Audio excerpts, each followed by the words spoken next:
problem nwere ebe mathematical de mati nwanna anyị nwoke wuna ọ na brag so much. Then at the end of the day, he will end up doing little that is not even up to even ndo na criticize na-eme. Na emoto lelele. Na siena lelele. Ma mo na mechanic ebe abandon usiena. Ejeje buputa egbo penti. Moto lelele. There you menana.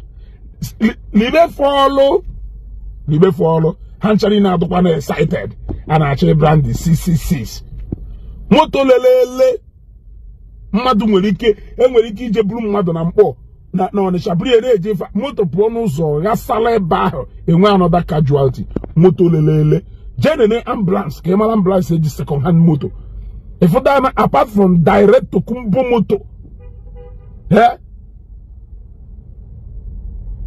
The least he men na ambulance will direct to kumbo.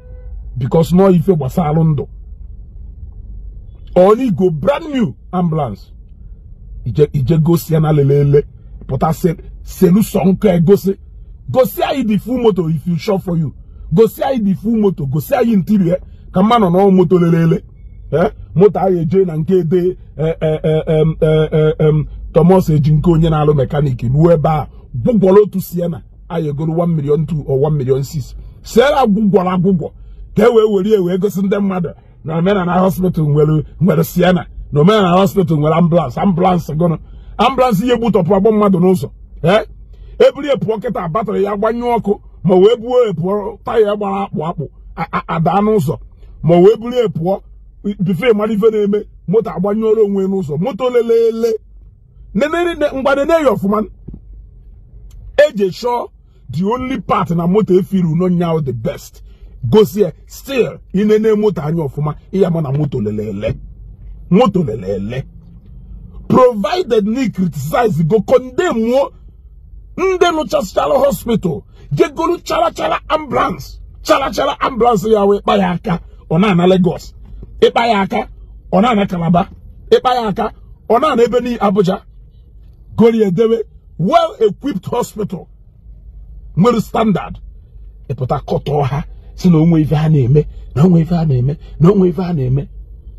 only for you to choazie ki yesime damage control eroazie 1 plus 2 2 plus 3 libe fa ambulance ofuchukwu mwe go nne aye emekwa kita ndị mmadụ ya ha dịkwa motivated na ewotakwa ego libe fa onye onwe mugu na 21st century after all ụmụazị be anyị ka na-atụ akwụkwọ ka na-enwude mgbada kịta.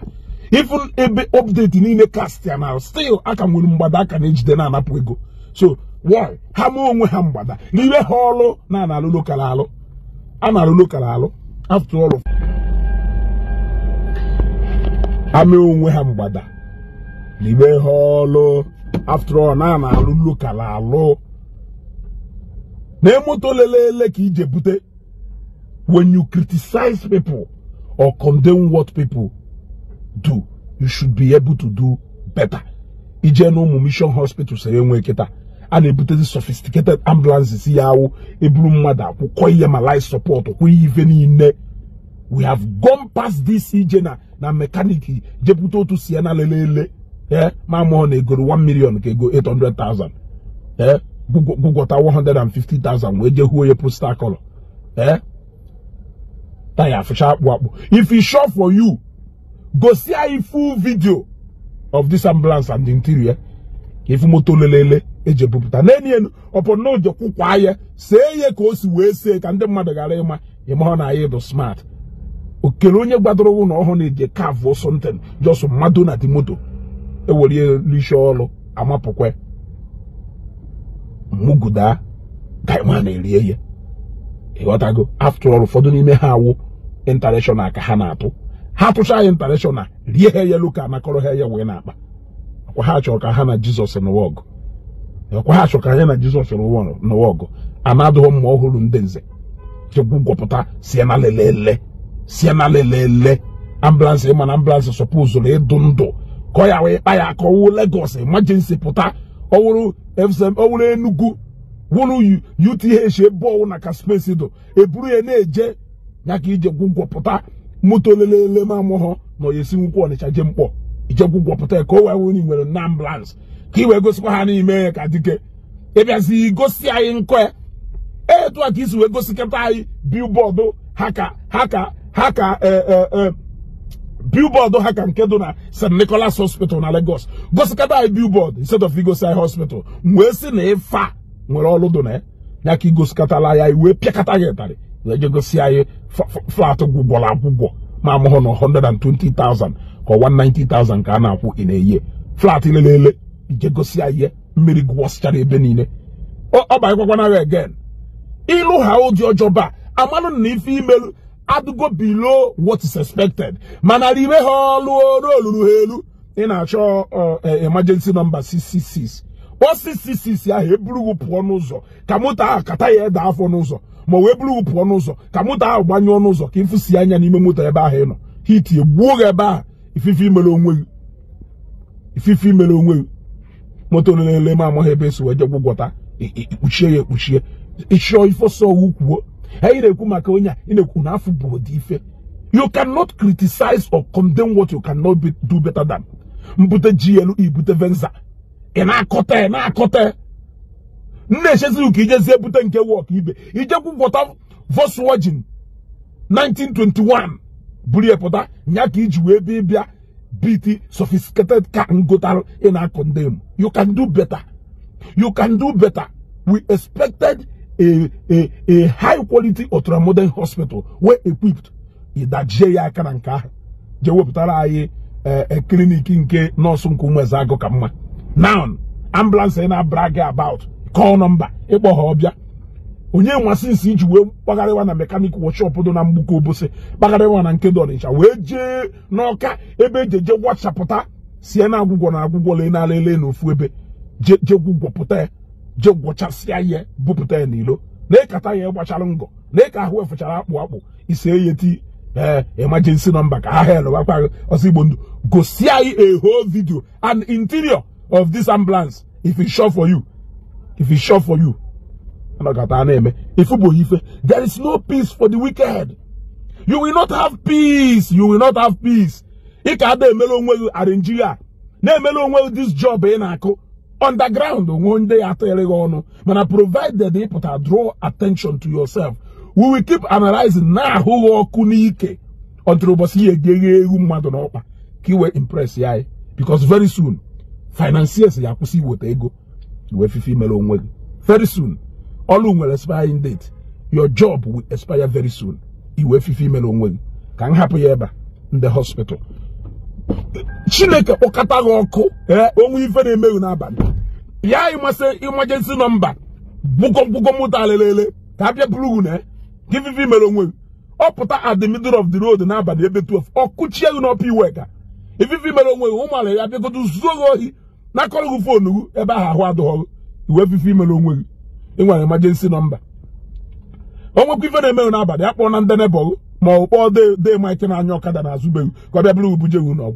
444 or 666 ya. Ke fifi mele onwe. Itechu na ogwu da do boso ozo. Agwakwa uju na ogwu egbafelu. Ono biara ịma aka. Ono ya mawu onwu no n'aka. Osu enwere ọnụ. Ezotabu ha na zo wute. Onye akochi otu mpana. Ozabu ezo digbo egwu. Ono nwere ambulance. Ona afu bụ ife. Unu ka na amụ. Efa aka hospital fiokata arụ n'ọnụ enwekata aka I will hold zie gosi anyị hospital gosi anyị mgbamgba signboard ha ka nke St. Nicholas I chakata ọkụ na signboard iwe je gosi anyị flat ilelele ma amahụ na 120 ka 190,000 ka rent ya gosi anyị ya ka o wee wuru na fulfill all righteousness igosigido signboard ibidokwa na moto go see if you ambulance. We want to inspect your ambulance and congratulate you for a job well done. Because kwakwa inko siena lelele ebedelu omenana hospital ojobo. Go see kwakwa here. Say motor full go see you want to see. We want to see. Because the standard organization of Nigeria, they need to come and inspect that ambulance. Have to show no military standard if I do a zondo. Yeah, Mako Nyang Hobe, Walketa, on one moto, on afio, na ambulance bịa bulie call 666 or call 444 ị na-ama aka n'ife niile ị na-ede 666 ambulance ọdọọdụ ka 666 ambulance a ọdọọ ka 666 ahụ Bible kwuru maka ya egbutọpụ agba ndị mmadụ na nke ikpeazụ ambulance a typical example of that 666 so call number ewuru 666 ma doubt ya ịkpọ 666 ife ya abịa gbutọpụ agba abịa bụrụ ugwu n'ụlọ ọ na-enwe ambulance ọ na-afụbụghị ife ọnụ ka na-amụ ndị onye mkpọtụ kọbụ na-edeweho sisi na-edeweho nọọsụ ide nyegharị mkpọtụ iche nọọsụ ide eti mkpu iche na ife ndị ụka ji wee wuru odogwu ụsọ si ide eti mkpu n'ọnụ ndị ụka nwere ebu nwee mfụ anyị nwere akshọn jide okwu ọnụ jide ngabasị jide ife niile anyị nọ na nkwa na ọ na nkwakọ ikwokwo nke ọ na-ịchọrọ anyị amapụta n'ihu ọ ga-efe ya n'anya ọcha iju ogwugwu ịṅụrụ udo ụmụ oke Chineke mekwalụ pịa ambulance a ka igbutọpụ agba onwe gị ka ọ dọwagodo